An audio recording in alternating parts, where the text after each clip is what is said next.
Hello, I'm Jenny Agutter. I'm an actor. If you've ever seen the BBC series called The Midwife, it's about midwives and nuns who care for families and popular in the 60s. I have been playing a nun in it for the last 10 years.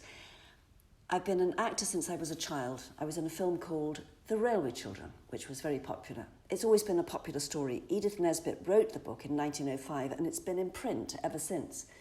It's a story about an Edwardian family whose father ends up in jail, falsely accused of treason.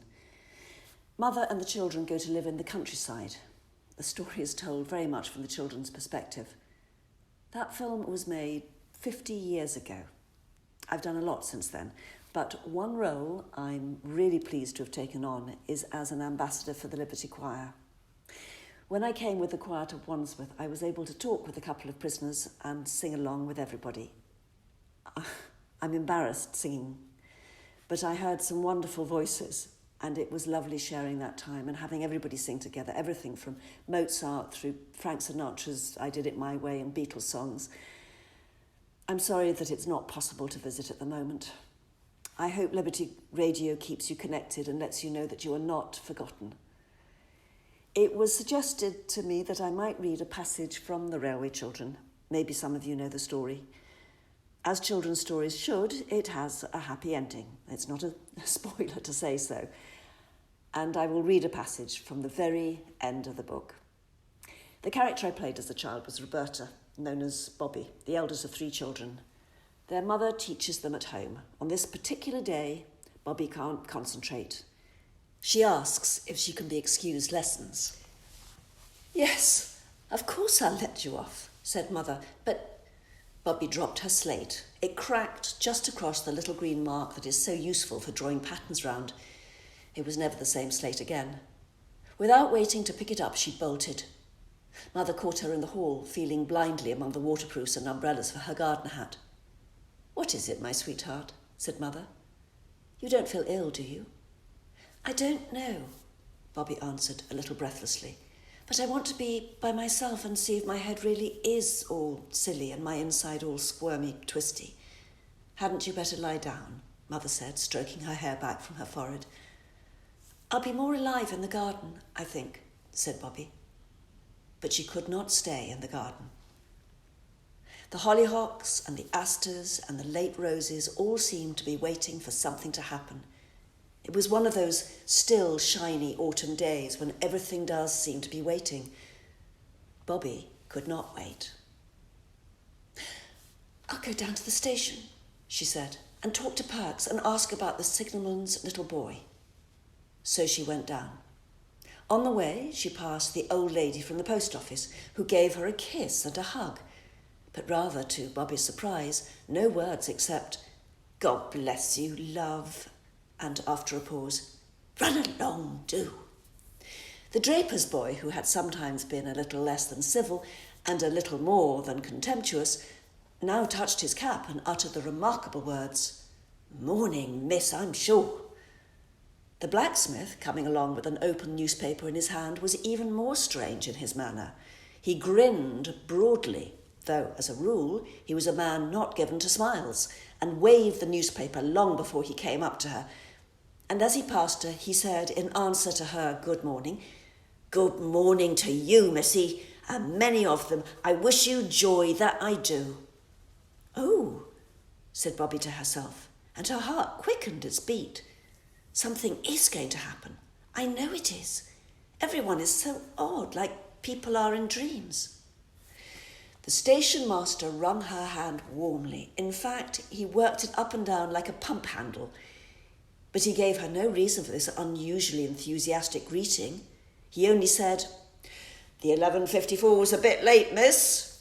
The extra luggage this holiday time?" and went away very quickly into that inner temple of his into which even Bobbie dared not follow him. Perks was not to be seen, and Bobbie shared the solitude of the platform with the station cat. This tortoiseshell lady, usually of a retiring disposition, came today to rub herself against the brown stockings of Bobbie with arched back, waving tail, and reverberating purrs. "Dear me," said Bobbie, stooping to stroke her. How very kind everybody is today. Even you, Pussy. Perks did not appear until the 11:54 was signalled, and then he, like everybody else that morning, had a newspaper in his hand. "Hello," he said. "Here you are. Well, if this is the train, it'll be smart work. Well, God bless you, my dear. I see it in the paper, and I don't think I was ever so glad of anything in all my born days." He looked at Bobbie a moment, then said, "One I must have, miss, and no offence, I know, on a day like this here." And with that, he kissed her, first on one cheek and then on the other. "You ain't offended, are you?" he asked anxiously. "I ain't took too great a liberty. On a day like this, you know." No, said Bobbie. "Of course it's not a liberty, dear Mr. Perks. We love you quite as much as if you were an uncle of ours. But on a day like what?" "Like this here," said Perks. "Don't I tell you I see it in the paper?" "So what in the paper?" asked Bobbie. But already the 11:54 was steaming into the station, and the station master was looking at all the places where Perks was not and ought to have been. Bobbie was left alone, the station cat watching her from under the bench with friendly golden eyes. Of course, you know already exactly what was going to happen. Bobbie was not so clever. She had the vague, confused, expectant feeling that comes to one's heart in dreams. What her heart expected, I can't tell. Perhaps the very thing that you and I know was going to happen, but her mind expected nothing. It was a blank, and felt nothing but tiredness and stupidness and an empty feeling, like your body has when you've been on a long walk and it's very far indeed past your proper dinner time. Only 3 people got out of the 11:54. The first was a countryman with 2 baskety boxes full of live chickens who stuck their russet heads out anxiously through the wicker bars. The second was Miss Peckett, the grocer's wife's cousin, with a tin box and 3 brown paper parcels. And the third. "Oh, my daddy! My daddy!" That scream went like a knife into the heart of everyone on the train, and people put their heads out of the windows to see a tall, pale man with lips set in a thin, close line, and a little girl clinging to him with arms and legs, while his arms went tightly round her. "I knew something wonderful was going to happen," said Bobbie as they went up the road. "But I didn't think it was going to be this. Oh, my daddy, my daddy." "Then didn't Mother get my letter?" Father asked.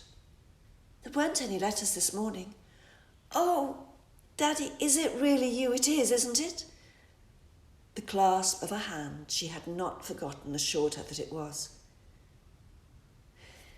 "You must go in by yourself, Bobbie, and tell Mother quite quietly that it's all right. They've caught the man who did it. Everyone knows that it wasn't your daddy." "I always knew it wasn't," said Bobbie. "Me and Mother and our old gentleman." "Yes," he said. "It's all his doing. Mother wrote and told me you had found out, and she told me what you'd been to her. My own little girl." They stopped a minute then, and now I see them crossing the field. Bobbie goes into the house, trying to keep her eyes from speaking before her lips have found the right words to tell Mother quite quietly that the sorrow and the struggle and the parting are over and done, and that Father has come home. I see Father walking in the garden, waiting. He is looking at the flowers, and each flower is a miracle to eyes that all these months of spring and summer have seen only flagstones and gravel and a little grudging grass. But his eyes keep turning towards the house, and presently He leaves the garden and goes to stand outside the nearest door. It is the back door, and across the yard the swallows are circling. They're getting ready to fly away from cold winds and keen frost to the land where it's always summer. They are the same swallows that the children built the little clay nests for. Now the house door opens. Bobbie's voice calls. "Come in! Daddy, come in!" He goes in, and the door is shut. I think we will not open the door or follow him. I think that just now we are not wanted there. I think it will be best for us to go quickly and quietly away, at the end of the field, among the thin gold spikes of grass and the harebells and the gypsy roses and St. John's wort. We may just take one last look over our shoulders at the White House where neither we nor anyone else is wanted now.